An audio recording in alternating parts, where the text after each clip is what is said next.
So today we're here with Wes Morell, multimedia developer extraordinaire for the Center for Digital Education. And we're talking a little bit about animation for education today. And before we kind of start with some of our questions, I want to give Wes a chance to introduce himself and share a little bit about what his role is in the CDE and a little bit about his background in animation. I'm the multimedia developer for the Center for Digital Education. I've been here almost as long as the CDE has. So my background, I come from actually video production and the world of television. Eventually, that moved into animation and animating for projects for online and for clients and things. And went on to win a couple of awards for that. Yeah, I'm here to kind of bring what I know of animation to education and help those two kind of merge.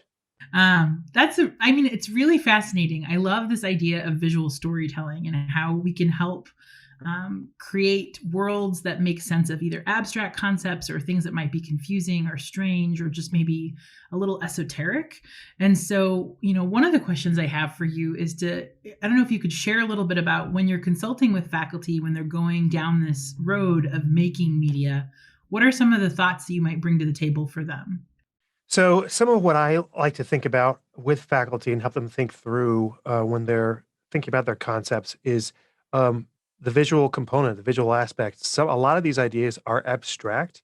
And even if they aren't abstract, they could be a lot easier to explain if they just had a visual companion piece to go along. So, when I'm talking about team A or object A, it doesn't need to be team A or object A, it can be a visual representation. So, things that I like to think about are what are some of those big concepts that can be boiled down? What's at the kernel of those big concepts?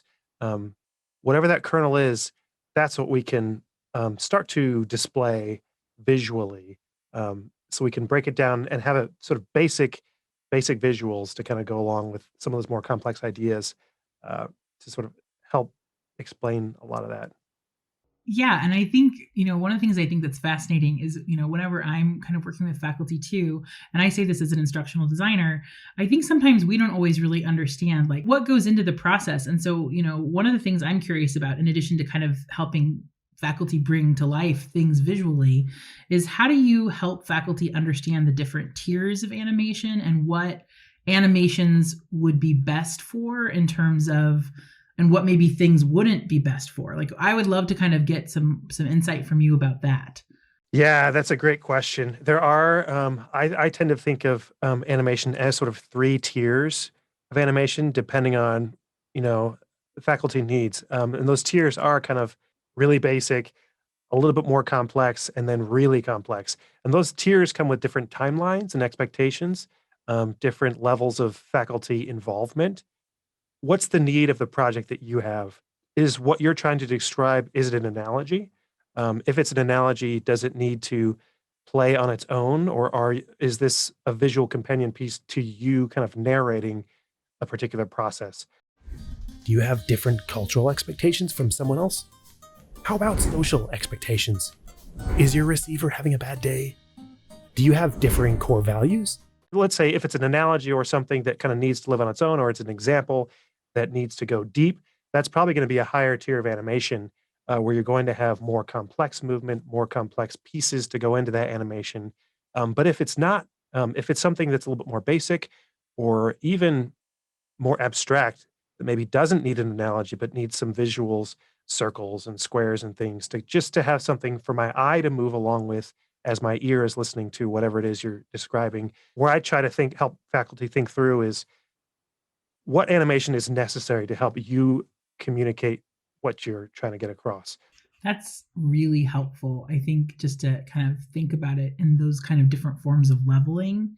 Um, One thing I don't think a lot of people know about you, and I just was curious if you could maybe share how this helps or influences your process, is that you also have a background in education. You have this visually minded, very keen sense of style and art, kind of coupled with the pedagogy as well. So I'm just curious if that helps influence your animation as well.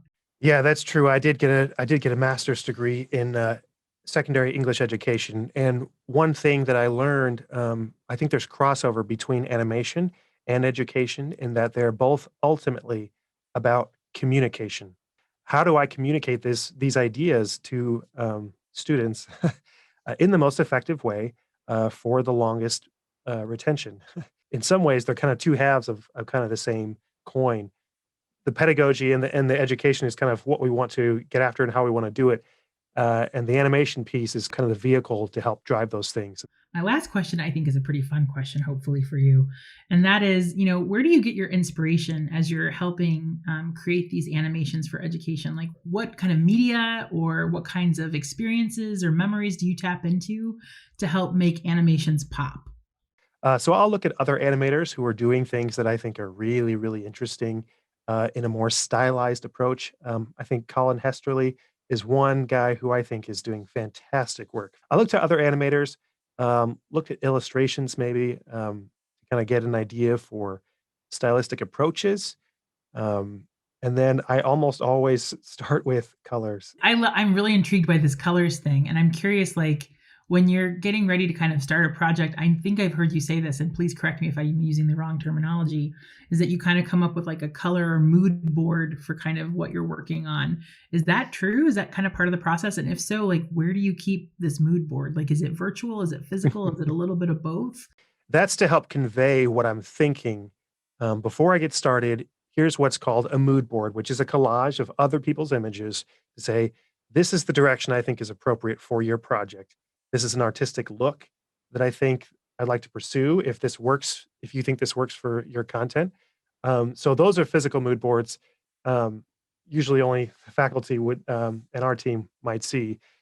For me personally, or if I don't move into if a faculty member doesn't need to see a mood board, then it's all just in my head. Any last thoughts that or something that maybe you'd like to add that maybe I haven't thought to ask you? I like to think of this as a partnership, as a collaboration. So we'll try to find what works together and what helps communicate best together and look forward to that collaboration. Wes, thank you so much for taking the time to share a little bit more about the animation for education process. It's honestly been a joy to talk with you today, and I am very excited for other people to learn a little bit more about what you do and your process.